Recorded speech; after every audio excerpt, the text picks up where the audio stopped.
This time check is brought to you by ACS Manufacturing Corporation, ISO certified, world-class quality. Dunkin' Donuts, pasalubong ng bayan.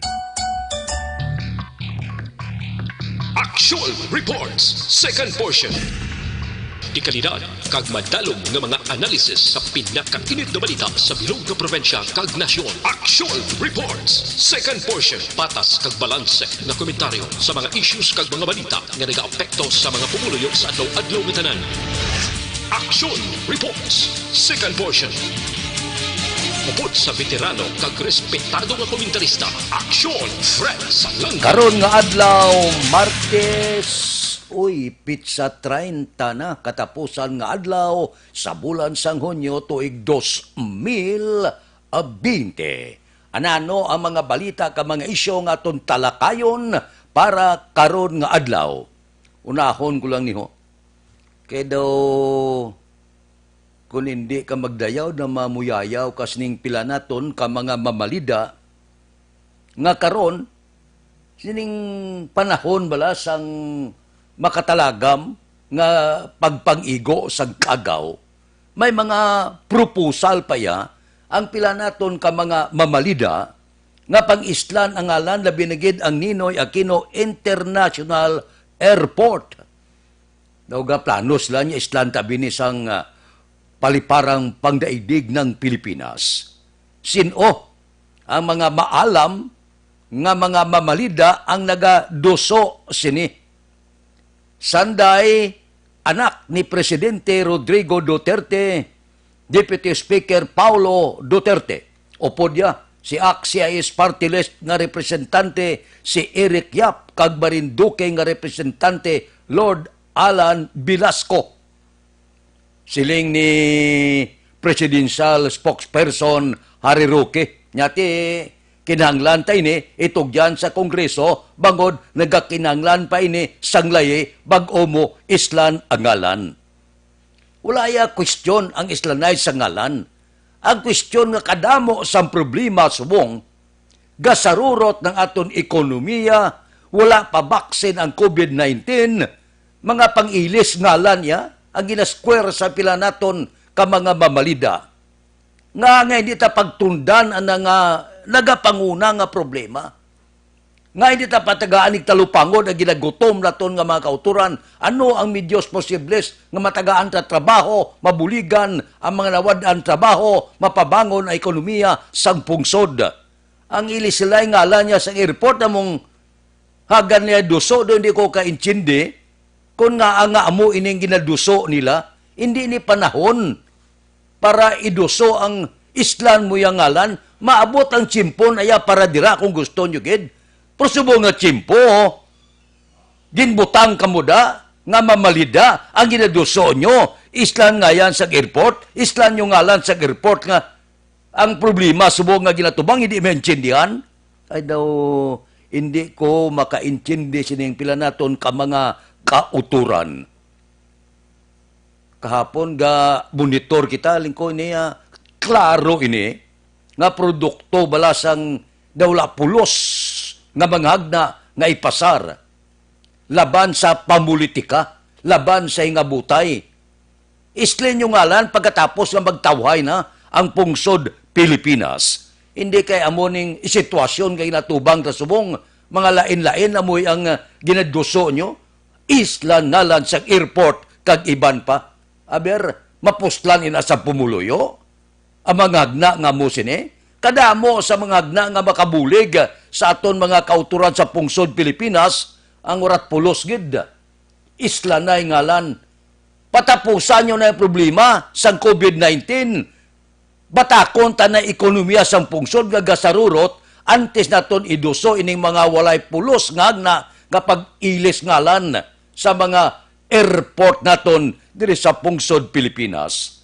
Wala lagi ka muna dumduman nga iban? Aksyon Radio Philippine Standard Time, las 6:40. Mabalik kami pagkatapos ini.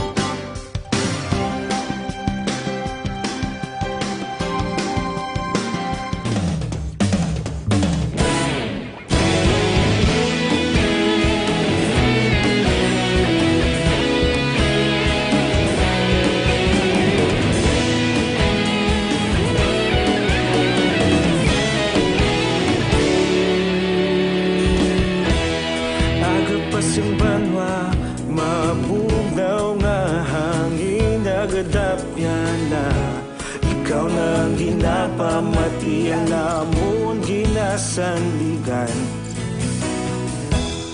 tingog sang probinsya, kamatuuran ginapalap na.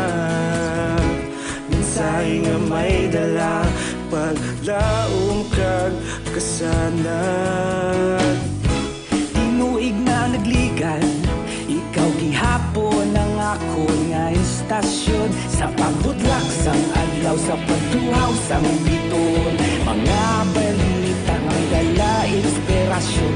Aksyon radyo, bakolod man sa gihapon. Padayon Aksyon radyo, bakolod saludo sa imo.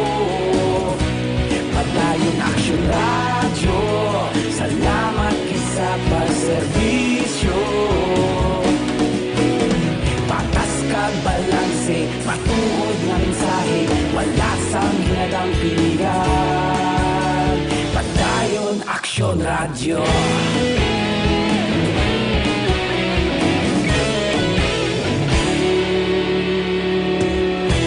Pagkolon kag negosanon, inyong pamatian. Stasyon nga nagapalaplag sang kamaturan. Mabakod nga prinsipyo, reporter handa sa serbisyo. Kahapon, karon kag sa gihapon, kita magapadayon. Tinuig na nagligan, ikaw gihapon ang ako nga istasyon. Sa pagbutlak sang adlaw, sa pagtuhaw sang biton, mga balita na may dala inspirasyon. Aksyon radyo, bakolod man sa gihapon. Padayon Aksyon radyo, bakolod saludo sa imo. Padayon Aksyon radyo, salamat kit sa pagserbisyo. Patas kag balanse, matuod na mensahe, wala sang ginadang pilikan. Padayon Aksyon radyo. Aksyon Radio Philippine Standard Time, lasais 48:03 na para sa kumplito nga management sa inyo liver detox mag DTX 500 adlaw-adlaw. Ang DTX 500 may detoxifying compound nga nagatinlo sa inyo dugo kagatay. May mga panakot ini siya, mga phytochemical antioxidant, pangunta bala sa kanser, hubag sa ngatay. Kag kun mataas ang kolesterol kag mataas ang blood sugar bangod sa diabetes, abyan panahon na nga mag DTX 500 na kamo adlaw-adlaw. Himuan ninyo nga batasan nga mag DTX adlaw-adlaw para sa mabakod nga mga organ, mabakod nga lawas, nga mabato sa anuman nga pamalatian, nga mahimo magduging dire sa pungsod Pilipinas. Ini magkalipat, adlaw-adlaw, DTX 500 abyan ang inyo kinahanglan. Ang DTX 500, mabakal ninyo pagi sa online, kag pwede ma-deliver sa tag sa ninyo ka mga puluyan, pagi sa www.kalusuganyan.ph o kon Kalusuganyan Facebook page. Aksyon Radio Philippine Standard Time, lasay 45 na, karon nga adlaw. Ang rekomendasyon sang COVID Task Force padala na kay Presidente Rodrigo Duterte, agod aprubahan. Ano ang mga rekomendasyon para buwas? Kay katapusan na karon nga adlaw, Hunyo 30, sang pila ka mga ginpapanaog nga mando sang IETF kag sang Presidente. Ang Cebu, posible, magapabilin sa enhanced community quarantine. Daw hindi siya magdubo, bagod padayon, nga nagapasaway ang pila ka mga pumuluyo sa siyudad sang Cebu. Sa pila ka mga lugar katulad sa Manila General Community Quarantine, wala pa kita kasiguruhan kung manaog ang level niya. Dire sa aton sa Bacolod kag probinsya sang Negros Occidental Modified General Community Quarantine. Pero suno sa kay Harry Roque, presidential spokesman, ang mga LGO ginpahibalo naman na. Pero magapagwa sa bag-o nga desisyon si Presidente Rodrigo Duterte sang mode of quarantine karon nga adlaw. Ini moment sini nga adlaw mapagwa siya sang pila niya ka mga palayag. Pero may ara na ya rekomendasyon ang National Task Force Against COVID-19 nga nagrekomendar nga hindi anay pagkakason ang community quarantine bisan diin nga bahin sang pungsod tubtob pa sa bulan sang Oktubre. Ini balantayan nato ini.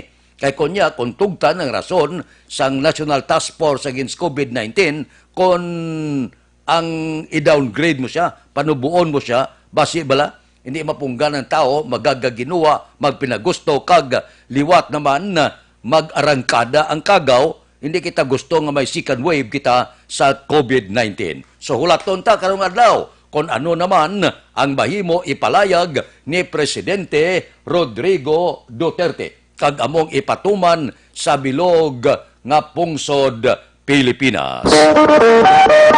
Aksyon Radio Philippine Standard Time, las 6:47. Mabalik kami pagkatapos ini.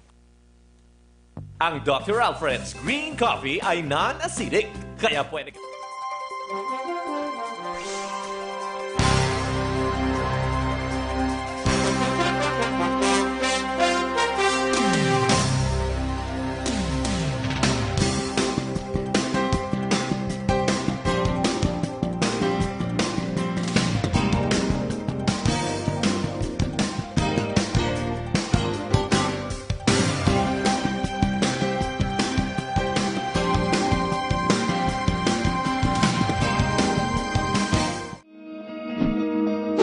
Labanan ng banta ng COVID-19 sa ating bansa, mahalaga ang kooperasyon ng bawat isa.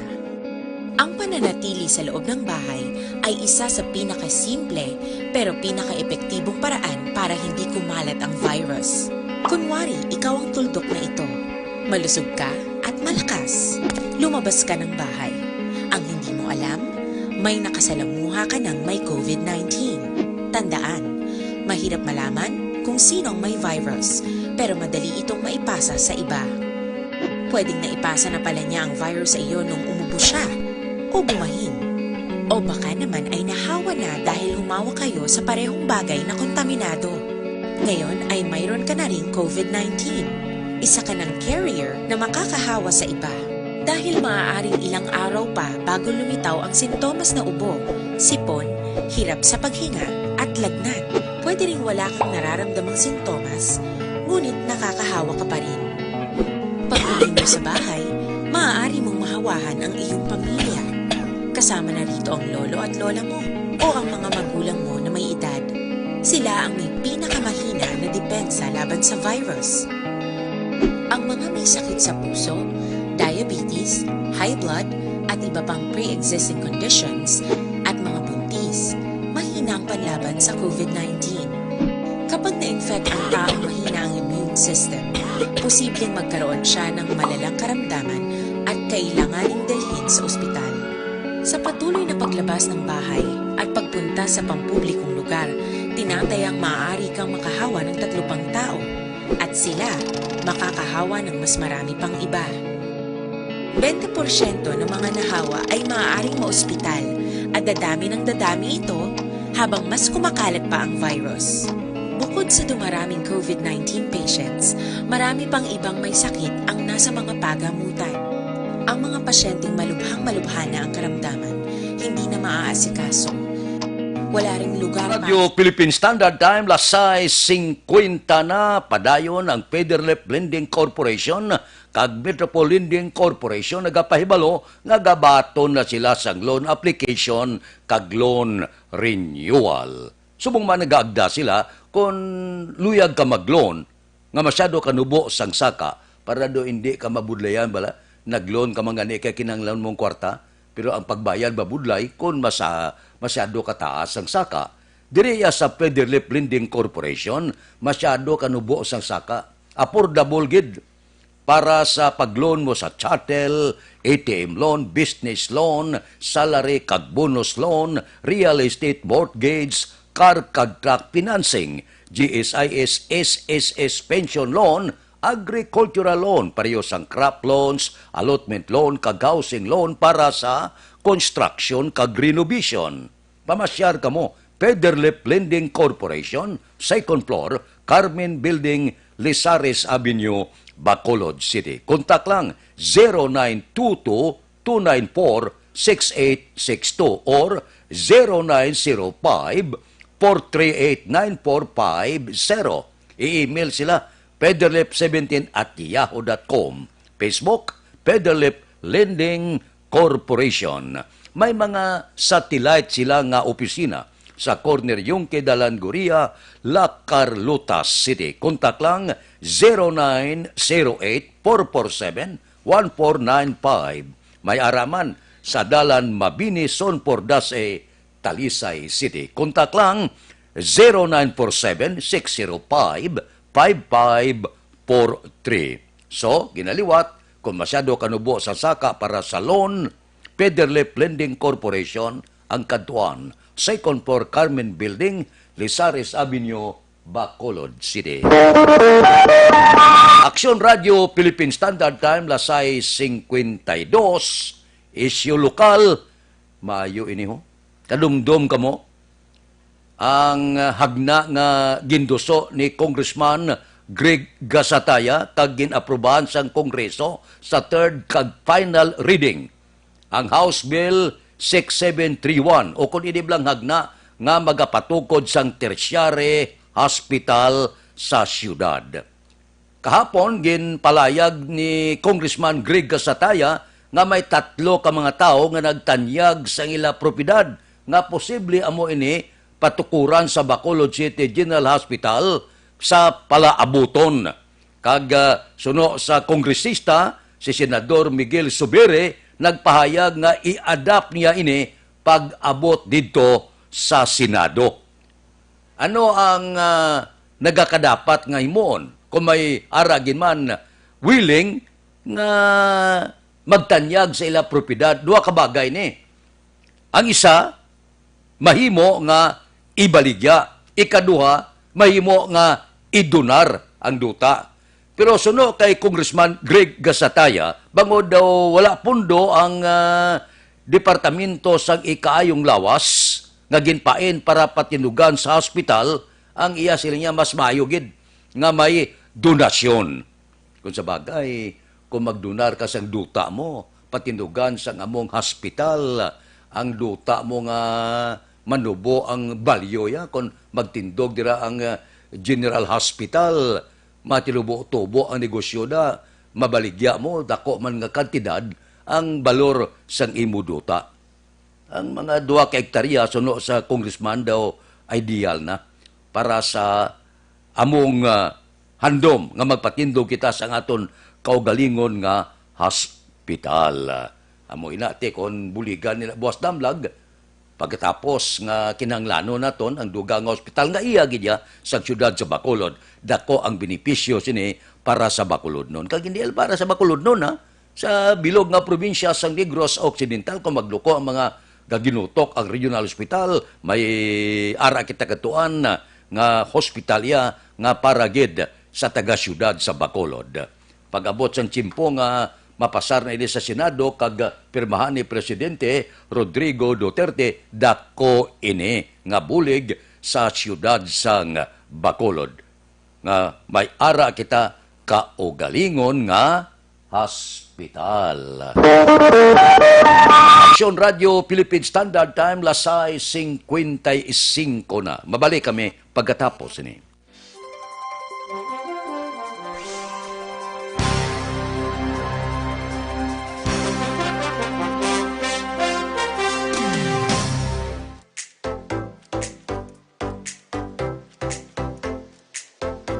Mga ka-aksyon, madamo sa naglaylay na pamaagi at protektahan ang imong kaugalingon batok sa novel coronavirus 2019 o ng COVID-19. Isa sa mga pinaka-importante ang regular, safe, and effective hand hygiene gamit ang habon kag tubig o ng alcohol-based hand rub. Yan ang proseso sa paghugas ng gamot na rekomendado sa World Health Organization.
Safe Hand Challenge agud mahinhanda sa coronavirus 2019. Padayon mga ka-aksyon.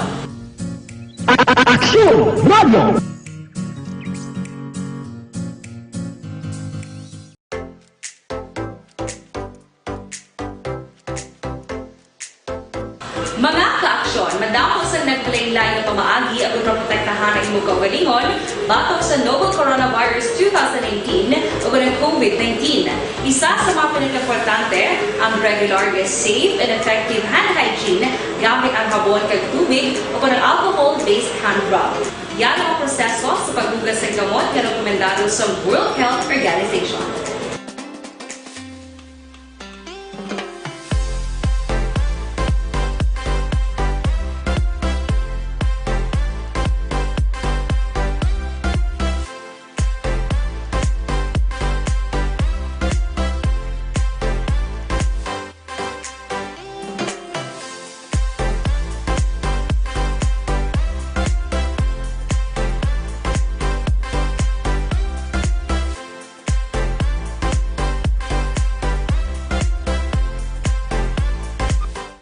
Aksyon Radio Philippine Standard Time, on minuto ang nabilin, mapangot kita sa tak na alas 7, standby na. Sa aton Aksyon Balita Morning Edition, liwat magadulong sa aton sa mga balita lokal, nasyonal, internasyonal, sports, kag artista. Upod kita kay Aksyon Boy Duran, kag Aksyon Dorel Cabato, Aksyon Fred Salanga, una sa balita, una sa aksyon, sa Bacolod, Aksyon Radio.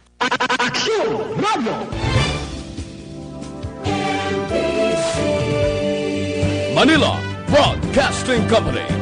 Sa balita, komentaryo, isyu, serbisyo publiko. Sa Bacolod, Manila Broadcasting Company. Sa balita, komentaryo,